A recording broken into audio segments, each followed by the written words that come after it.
nawe agamba Musumba nze sigendangayo naye siri mulokole nandyagadde okulokoka nawe jangu nkusabire Mukama agenda kusaasira mu linnya lya Yesu. Nawe agamba Musumba nze nali ngudde naye nali ndokose naye nengwa obunafu bwankwata naye njagala nziremu ndokoke buto Katonda wange muddiza obulamu bwange nawe tambula ojja nkusabire mu linnya lya Yesu. Wali w'amaanyi wali w'amaanyi wali osaba ng'owulira Katonda omusemberedde ne waliwo embeera ezakugwako omutima ne guddirira weekanga osinziza wala okuva mu maaso ga Mukama naye kati ogamba Musumba njagala nkomewo buto nekkiriranya naye njagala nkomewo buto nawe jangu nkusabire Mukama agenda kusumulula mu linnya lya Yesu. Omulala otudde awo ng'ogamba mpulira nandyagadde okujja naye Musumba nabbi w'obulimba yaŋŋamba nti bwe ndiva mu kkanisa ye ŋŋenda kufuna ebizibu ŋŋenda kufa ŋŋenda kuba ku aksidenti baana bange bajja kusiraana sente zigenda kufa kati ntya ŋŋamba nti ndabbi ayinza okuba nga ndaba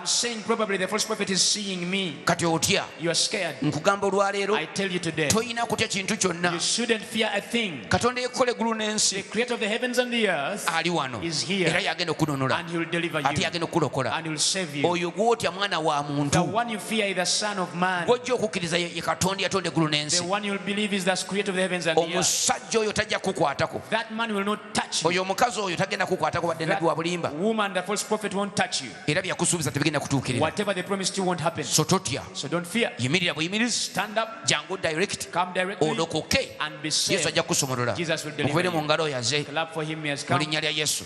Waliwo n'omulala ajja mbakubire mu ngalo totya tewajja kuba kikubaako omukisa gwa Mukama gwokka gwe kugenda okubaako.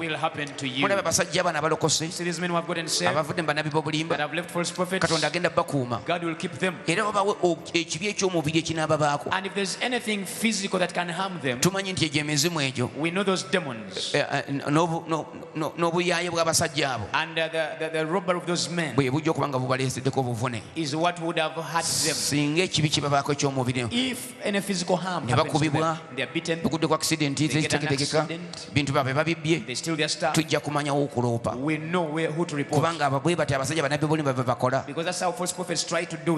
bateesatiisa so temufaayo mwe abavuddeyo Yesu agenda bayamba mu linnya lya Yesu.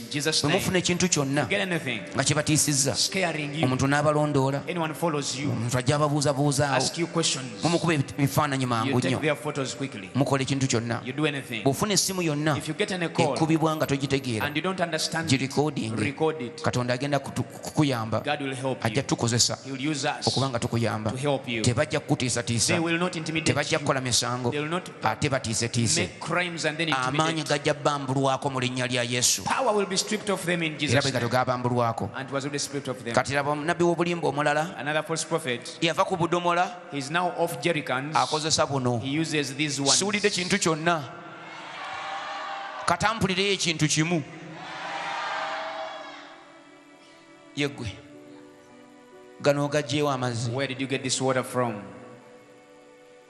kubbiri siwulidde ng'ogamba ekintu kyonna bamusuuza obudomola They made him lose the jerrycans. kati gano agatundira mu kikondoolo Now he sells this underneath.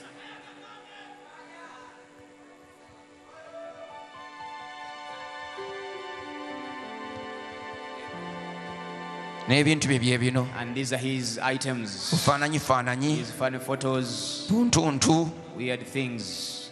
abantu abakuta emiggo egyabalema Things, people holding clutches, naye nga yabaguze but he buguzi just brought them.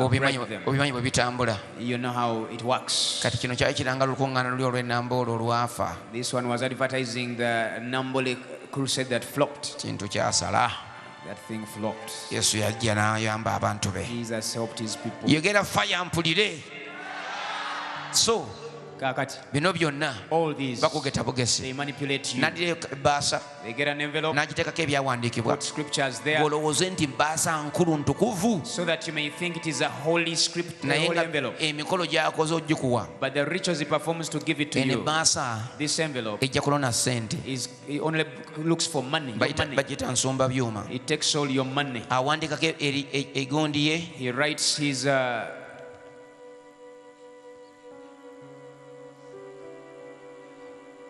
lwaki akola bino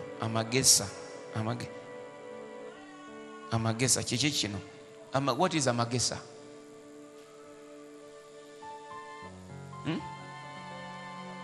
siwulira amakungula lulimi ki luno amagesa g'emakungula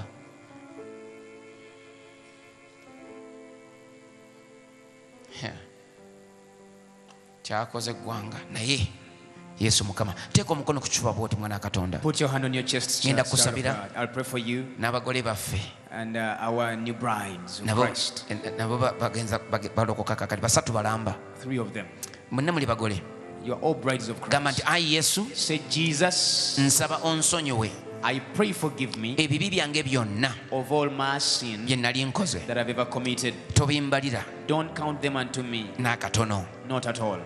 byonna binsonyiwe Forgive me of all of them. nyonoonye mu maaso go I've sinned before you, naye nzize gy'oli but now I've come to you okusonyiyibwa. to be forgiven.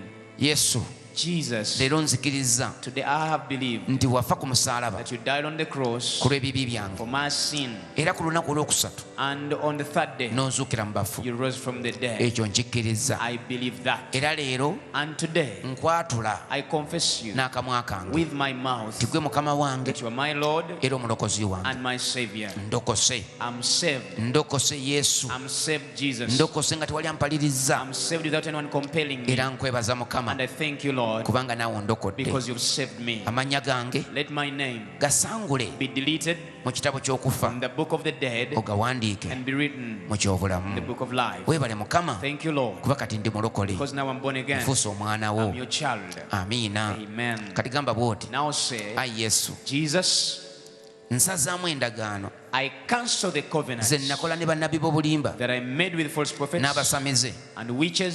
zonna I nzisazaamu. cancel them all. Nsaba mukama I pray, Lord, naawe mu ggulu that you ozisazeemu cancel them from the heavens. endagaano The covenants ezandeetera ebizibu that brought me problems, nzisazaamu. I cancel them. emizimu egyannyingiramu The demons that entered me nga ngenze mu basamize when I went to witch doctors, nga ngenze mu bannabbi when I went b'obulimba to false prophets, byonna mbyegaana I renounce them all. mu linnya lya Yesu. In the name of Jesus. Setaani nvaako, Devil, leave me.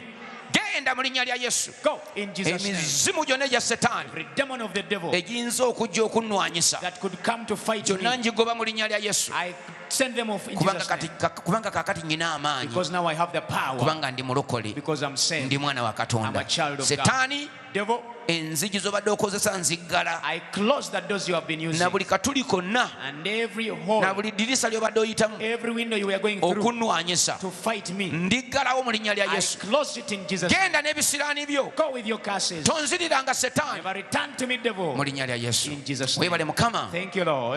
ondokodde. You've saved me. Amiina. Amen. Kankusabire Yesu, nsabira baganda bange naye banyiraza abalokose, Lord, I pray for my brothers and sisters that are going to say, omukono gwo gubeere ku bo, may your hand be upon them. ekisa kyo Your kibakwateko, grace touch them. obulamu bwo buyingire mu Your bwabwe, life enter into theirs. gyawo ebizibu byabwe Take away their mu problems. linnya lya Yesu In the Omunnazaaleesi. name of Jesus of nga bwe Nazareth. balokose As they are saved, bakuume, keep them. basigale mu kisa Let kyo, them stay in your grace. baleme okukwerabira, Let them not forget you. baleme okuwugulwa, Let them not be diverted. baleme okuvaako. Let them not leave you. Mukama, Lord, jangu Mukama, come, Lord. obakwatireko wano, Touch them from here. obulamu bunyume, Let their lives be okay. batwale mu maaso, Take them forward. baggyeko ebizibu Take away their problems. mu linnya lya Yesu. In Jesus' name. Setaani nkulagira Devil, I command mu you. linnya lya Yesu In the name Omunnazaaleesi, of Jesus of Nazareth. bano baveeko, Leave them. basumulule baleke bagende. Lose them, let them go. Empewo za Setaani zonna, Every bad spirit of the devil. emizimu gyonna egiyita mu mpeta, Every demon through rings n'endokwa and mu seedlings. linnya lya Yesu. In the name of Jesus. Misambwa gyonna Every demon egy'okubbiri of kubbiri. mu linnya lya Yesu. In the name of Jesus. Emisambwa n'amagini n'ebyokola ne lubaale Every demon and every ebya witchcraft. Setaani byonna ebibasiba, Everything of the devil nkulagira mu binds linnya lya Yesu Omunnazaaleesi, Command in the name of Jesus of basumulule Nazareth. baveeko, Lose them, let them go. basumulule baleke bagende basumulula baleke bagende basumulula baleke bagende nsazaamu empewo embi abaza basamize emizimu n'eddogo ebikolebwa okubalumba ebirooto by'abannabbi b'obulimba ebirooto eby'abannabbi b'obulimba bisazaamu mu linnya lya Yesu ebisajja eby'omwoyo ebikazi eby'omwoyo agasolosolo agabalumba agantuntu agasotasota bye baloota bye balaba mbiggalira mu linnya lya Yesu mbalagira mu linnya lya Yesu mubaveeko bano mu linnya lya Yesu dayimooni mugwaga baveeko mu linnya lya Yesu okuva olwaleero basumuluddwa balokole baana ba Katonda tebajja kudda gy'oli mu linnya lya Yesu weebale Mukama kubanga obalokodde mu Kristo Yesu Mukama waffe amiina amiina Mukama akuwenye omukisa weekubire mu ngalo weebale kulokoka Mukama atandise obulamu obupya kakati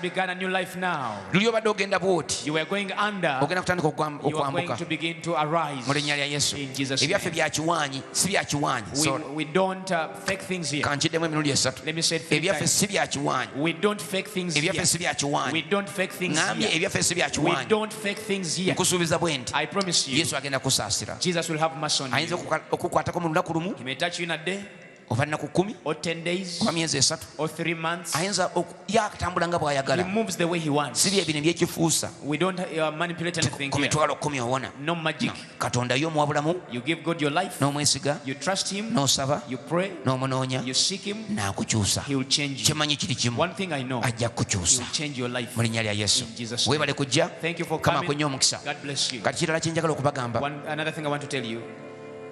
ebintu bina byolina okukola dakika emu yokka ekisooka weggyeko ebyawongo n'ebyabannabbi b'obulimba baakuwa kati ng'ono aleese amazzi byeggyeko ebyawongo n'abasamize ne bannabbi b'obulimba empeta n'ebirala byeggyeko bring them and surrender them.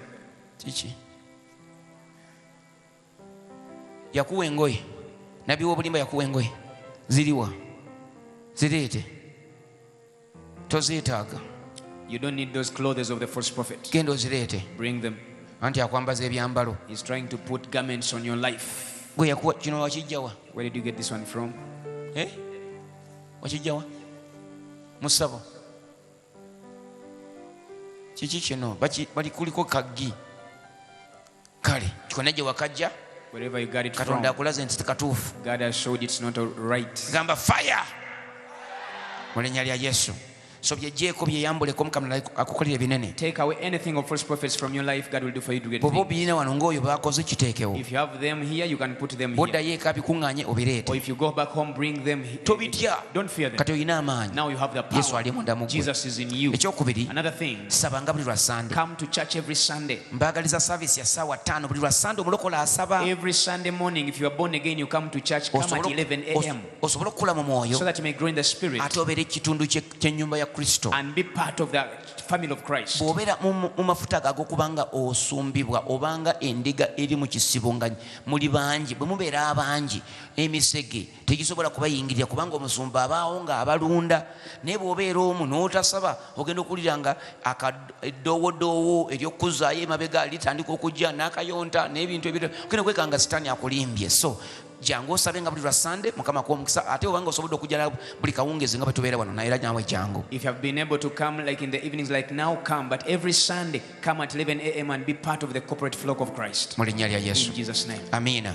Ekyokusatu. Thirdly, tugenda babatiza. We'll baptize you mu mwezi ogujja. In the next month. Mujja kuwulira nga tulanga ennaku. You will hear the announcement. Muyina okuddamu ne mubatizibwa. You need to be rebaptized. Ekyokuna. Another thing. Mugendagenda ne brother oyo. You're going to go with that brother. Muweereza waffe. He's our minister. Ayogere nammwe eddakiika 5 zokka. He'll address you for 5 minutes. Ababuli ekiki ekiddako. Tell you what next. Muntu bw'alokoka. When you get saved. Kye kiddako. What happens? Naawe kennyini. Even you. Oyinza okuba nga